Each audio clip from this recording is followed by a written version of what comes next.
What's up, everybody? Today I'm going to be doing a get ready with me wig edition style. I'm basically going to be braiding down my natural hair. I have cut off all the heat damage. I haven't decided to define my curls just yet. I'm going to let it grow out some more. But for now, I'm just going to French braid it under my wig. I love to do flat, small French braids just because it makes your wig lay flatter. If you don't know how to French braid, you can just sleek it into a ponytail or ask a friend to do some French braids for you, or you could just learn how to do French braids. It's not that hard. Once you get the basics down, you're pretty much good to go. So I'm just gonna speed through this, but I basically do half and half, and I part my hair in the front half and the back half, and I French braid straight back. It doesn't really matter the size of your partings as long as your French braid itself is super flat. So if you do a wider French braid and it's not laying flat, I would just make it a little bit skinnier. That's why you see some of my sizes vary, because different parts of my head in the front are not as dense as others. So for instance, on the sides by my ears, it's a lot thinner, so I can do bigger sections, whereas the top part of my forehead and from temple to temple, it's a bit thicker, so I do kind of skinnier, medium-sized French braids going all the way back, just so that it ensures that my braid is going to be flat. And I do it half and half like this because it's really hard to part all the way back from the front to do a cornrow. I always end up running out of space in the back, so I just do half and half, and I kind of connect a braid or two to it. Your arms will get tired, so yeah. But yeah, so after I French braid all the front, I French braid all the back, and I just connect that extra hair into the French braid and continue going all the way down to the bottom. And I just bring in the ends of the braids and tuck them in while I'm French braiding the next braid over. There are so many tutorials on how to French braid your hair for wigs. This is just like the most basic you could possibly do. So yeah, keep on watching.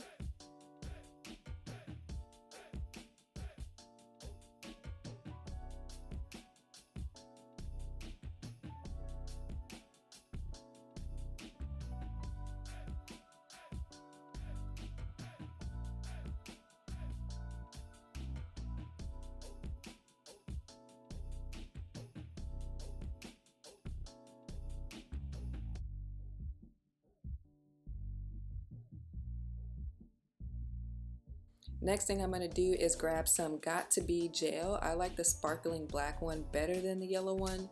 It goes on clear, it's kind of got like a cooling effect, and I just put that all around my edges and use a skinny brush to just kind of brush them down flat to get any flyaways laying down flat. Then I'm going to take my wig that I made and colored using hair, and the link in the description below. It was originally blonde and I colored it pink with Adore hair color. And when you put your wig on, you want to make sure you have all the little hairs out of the way and make sure you position it perfectly, get it to your liking, make sure everything is lined up with the wig combs. And if you have elastic in yours, make sure it's tucked behind your ear and not over your ear. Mine doesn't have elastic just because I made it pretty flat. I just like to tack down the edges with the Got To Be gel. And I put a thin layer of it here all around my edges, and then I take the blow dryer on the cool setting on high, and I just blow dry back and forth until it becomes kind of tacky, not too dry but just tacky. Then I'll take the freeze spray by Got To Be Glued, and I'll just shake it up really nice to get everything mixed up. And then I'll spray it across my edges, and you need to lean your head back a little bit because it does have the tendency to drip, and I'll blow dry that until it's also tacky. Once you get everything nice and tacky, you want to go ahead and start with the middle of your wig in the front, with the middle part of your wig, and just lay it down flat. I like to focus on one section at a time, and then I move on to the next section. So with me, I go from the middle and then I do both the sides. And then you just want to keep blow drying it on cool, going back and forth, making sure it's completely dry.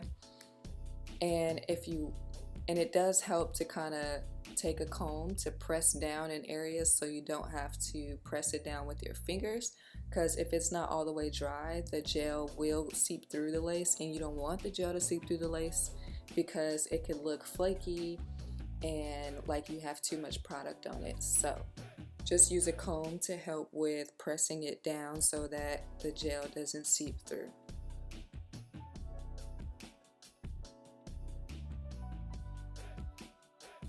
Once the wig is completely on and intact, I'm just going to define my part and use some Lotta Body foaming mousse, and this kind of helped to set the hair in place without giving it a nasty greasy gel effect. It just kind of just lays everything down like magic. And this is the hair in its natural state. I had washed it, combed it out, and let it air dry, and it dried in those loose waves like that with no product in it whatsoever. So now I'm just gonna get my baby hairs in place, trim out any excess hairs that I may want to use for baby hairs, and then take some more of that foaming mousse and lay my baby hairs in place. You don't want to put too much pressure when you're doing the foaming mousse, just because if it goes back through to the gel, it is going to lift back up. But at the end, you can set it with a scarf. It is easier to set it with a scarf, especially at nighttime before you go to sleep, if you sleep in your wigs like I do. And yeah, just gelling those babies in place to your liking. I just kind of like a light hand of baby hairs. I don't like anything too swooped. Just kind of like it to look like I just laid in the bed and it just stayed like that. So to start flat ironing and curling the hair, what I'm going to do is do it half and half, from temple to temple. And these are the only big subsections we're going to do. First, we're going to flat iron each section before we curl it, but we're going to curl and flat iron as we go per section. Then you want to take some hairspray, comb it all the way through, and then taking a big barrel curling iron, we're going to curl actually towards our face. I think right here I'm right here I'm curling away from my face, but I realized that I wanted to go towards my face at the end, so I actually switched it around. The reason why you want to go towards your face for the bottom section is because the top section is going to go away from your face, and it's just going to give you a nice overall look when you do it half and half like this for the perfect tousled waves.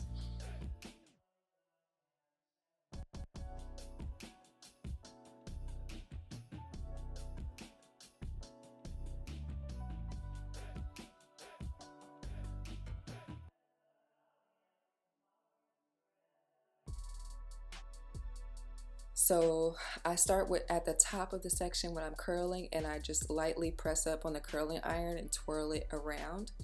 Lots of celebrities have started wearing their hair like this, and I just wanted to try it out to see how it looked on me.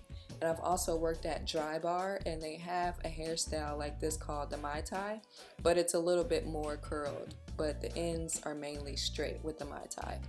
So I was like, okay, let me do this on a wig. So when you curl hair, you want to make sure that everything is aligned and in place, and you're starting at the top of the section and at the bottom of the section, and that you're slowly turning the curling iron and lightly pressing on the clamp to release the hair to go through, and keeping the hair aligned as you're turning the curling iron around. So I'm just going to continue doing this all the way around to the other side, and when I get to the other side, I am going to switch the direction to keep going towards my face.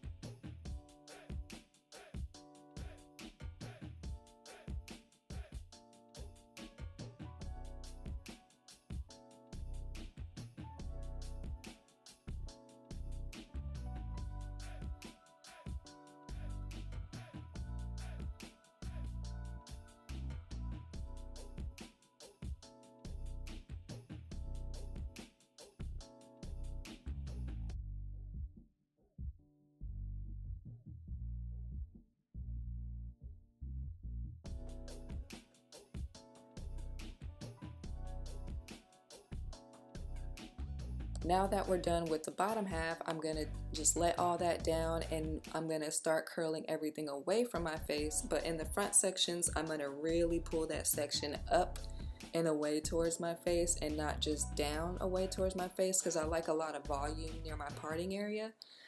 So yeah, just flat iron the section and curl away.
Once you finish curling, I love to shake my hair because we're going for a tousled bedhead look, natural waves, just effortless waves.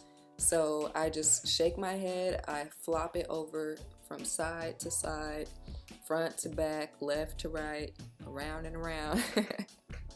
I just keep repeating it over and over and over until I feel like the curls have, loosened up a little bit without too much finger manipulation. And then I take my wide tooth comb or the wide tooth comb side and just kind of lightly go through the roots, and then take your fingers and kind of separate the curls, fluff them up, take them out and fluff it with your fingers, and you're basically done. It really didn't take that long to curl my hair. It maybe took about 15 minutes if you do it with the two sections like that. And that is basically it, you guys. Super easy, natural, effortless waves with straight ends. A new twist, huh?